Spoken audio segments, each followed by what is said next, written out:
Hi guys, मैं नितेश सिंह और आज आपके लिए मैं कुछ नए स्ट्रक्चर लेकर आया हूं जो कुछ इस प्रकार हैं। पहला जो हमारा स्ट्रक्चर है, व्हाट्स द हार्म इन, जिसका हिंदी में सेंस होता है में क्या नुकसान है।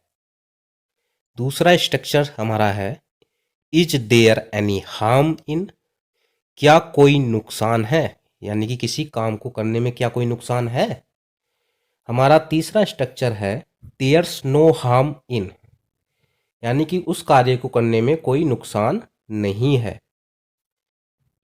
दूसरा जो हमारा डिफरेंट स्ट्रक्चर है वह है, व्हाट्स द यूज ऑफ, का क्या फायदा इसका हिंदी में सेंस होगा। किसी भी चीज को करने का क्या फायदा है, इस सेंस में हम इस स्ट्रक्चर का यूज करेंगे।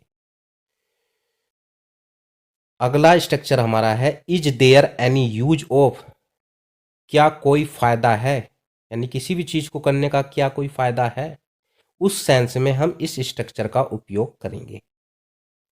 नेक्स्ट स्ट्रक्चर है हमारा, देयर्स नो यूज ऑफ, कोई फायदा नहीं है, यानी कि उस कार्य या किसी भी कार्य को करने में कोई फायदा नहीं है के सेंस में हम इस स्ट्रक्चर का उपयोग करने वाले हैं। तो इन सभी को अंग्रेजी भाषा में कैसे बोलना है, इसका उपयोग हम नेक्स्ट स्लाइड में देखेंगे कुछ एग्जाम्पलों के माध्यम से। चलो नेक्स्ट स्लाइड देखते हैं। तो हमारा पहला स्ट्रक्चर था, व्हाट्स द हार्म इन, जिसका हिंदी सेंस था किसी कार्य को करने में क्या नुकसान है। इसका रूल देखते हैं। सबसे पहले हम अपने स्ट्रक्चर का उपयोग करेंगे, व्हाट्स द हार्म इन, इसके पश्चात वर्ब और वर्ब के पश्चात उसमें हम जीरंट या आईएनजी का उपयोग करेंगे। तो पहला एग्जाम्पल हम देखते हैं, क्रिकेट खेलने में क्या नुकसान है। इसका अंग्रेजी में सेंस होगा, what's the harm in playing cricket. Next example हमारा होगा, शराब पीने में क्या नुकसान है। इसको अंग्रेजी में कुछ इस प्रकार बोलेंगे, what's the harm in drinking liquor. हमारा नेक्स्ट एग्जाम्पल है, व्यायाम करने में क्या नुकसान है, what's the harm in doing exercise. तो इस प्रकार हमने what the harm in structure के कुछ एग्जाम्पल देखे और इसको किस प्रकार अपनी अंग्रेजी में हमको उपयोग करके बोलना है हमने इसमें देखा। आओ अब अपना नया स्ट्रक्चर नई स्लाइड में देखते हैं। हमारा दूसरा स्ट्रक्चर है, is there any harm in, जिसका हिंदी सेंस होगा, क्या किसी कार्य को करने में कोई नुकसान है। इसका रूल कुछ इस प्रकार होगा, सबसे पहले अपना structure, is there any harm in, इसके बाद अपनी वर्ब और वर्ब में जीरंड का उपयोग करके वाक्य को कंप्लीट करेंगे। सबसे पहला हमारा जो एग्जाम्पल है वो इस प्रकार है, क्या 8 घंटे तक पढ़ने में कोई नुकसान है। इसको इंग्लिश में कुछ इस प्रकार बनाएंगे, is there any harm in studying by 8 hours. दूसरा हमारा एग्जाम्पल है, क्या दूध पीने में कोई नुकसान है। इसको इंग्लिश में कुछ इस प्रकार बनाएंगे, is there any harm in drinking milk. तो हमने इसमें is there any harm in के 2 एग्जाम्पल देखे और आप अच्छे तरीके से इसको समझ गए होंगे कि स्पीकिंग में इसको किस प्रकार हमको यूज करना है और बोलना है।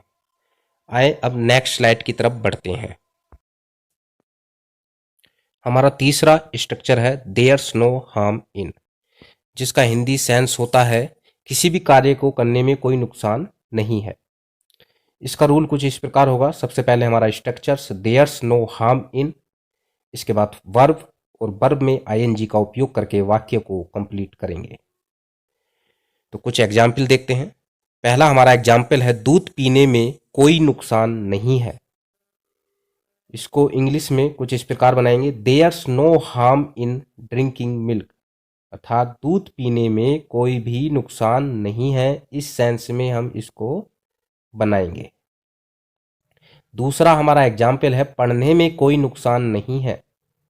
इंग्लिश में इसको इस प्रकार बोलेंगे, there's no harm in studying.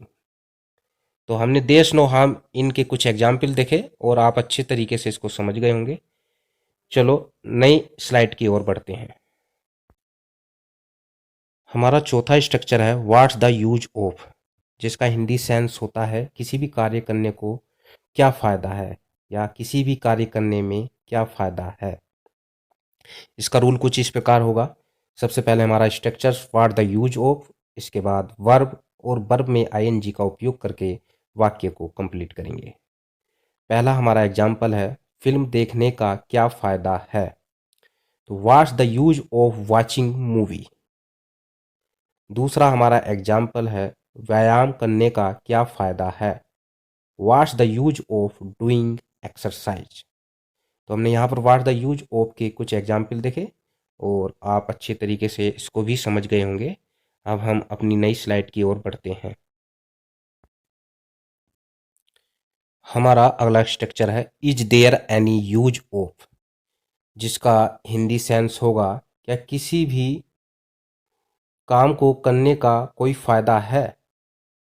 तो इसको इंग्लिश में किस प्रकार बोलेंगे, इसका रूल इस प्रकार है। सबसे पहले हमारा structure is there any use of, इसके बाद वर्ब और उसके बाद आईएनजी का उपयोग करके अपने वाक्य को पूरा करेंगे। हमारा जो पहला एग्जाम्पल है वो इस प्रकार है क्या माता पिता से बहस करने का कोई फ़ायदा है। इसका इंग्लिश में सेंस होगा is there any use of doing argument with parents. हमारा अगला एग्जाम्पल है क्या यहाँ और वहाँ घूमने का कोई फ़ायदा है। इसको इंग्लिश में कुछ इस प्रकार बनाएंगे या बोलेंगे is there any use of wandering here and there. Wandering means इधर उधर भटकना या घूमना। तो इस प्रकार हमने यहाँ पर दो एग्जाम्पल देखे। अब हम अपनी नेक्स्ट स्लाइड की ओर बढ़ते हैं।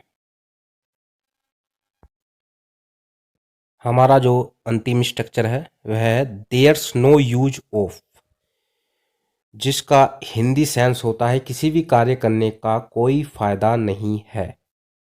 इसका रूल कुछ इस प्रकार होगा। सबसे पहले हमारा structures there's no use of, उसके बाद वर्ब और उसमें आईएनजी का उपयोग करके वाक्य को कंप्लीट करेंगे। हमारा पहला एग्जाम्पल है झूठ बोलने का कोई फायदा नहीं है। इसका इंग्लिश सेंस होगा there's no use of talking लाई।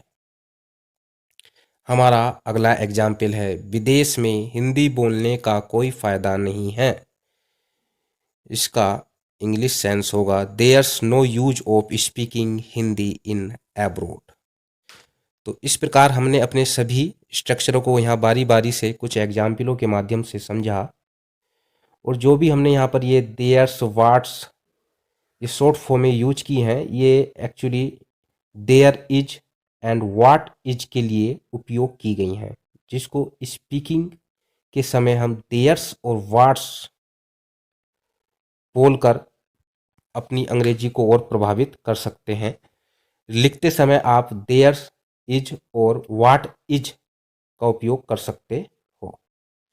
तो इसी के साथ मैं अपनी वीडियो को समाप्त करता हूँ और कुछ इसी प्रकार के नए स्ट्रक्चर के साथ फिर से आपसे मिलूँगा। बाय।